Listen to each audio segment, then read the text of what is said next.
एक समय की बात है, एक गांव में दो अच्छे दोस्त रहते थे।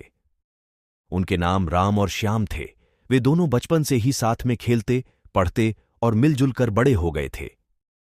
उनकी दोस्ती बहुत मजबूत थी और उन्हें एक दूसरे पर बहुत भरोसा था। एक दिन राम और श्याम एक जंगल में घूमने गए।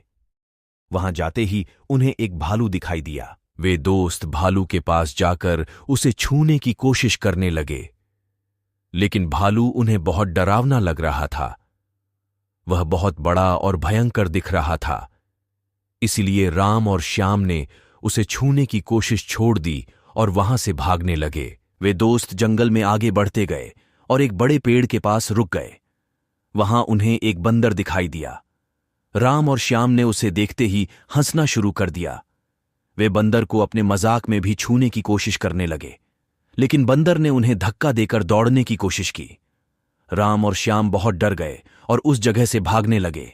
वे दोस्त अब बहुत डर गए थे और जंगल में खो गए।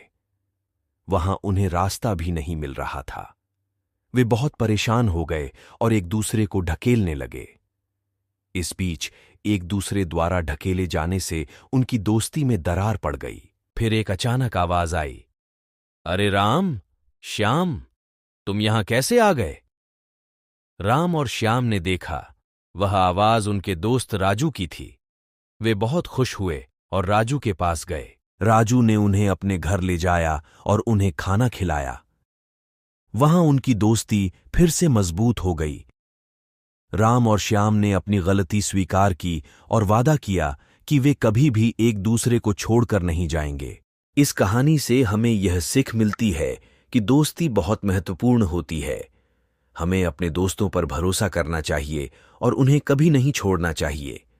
दोस्ती हमारे जीवन को सुखी और समृद्ध बनाती है और हमें हमेशा एक दूसरे का साथ देना चाहिए।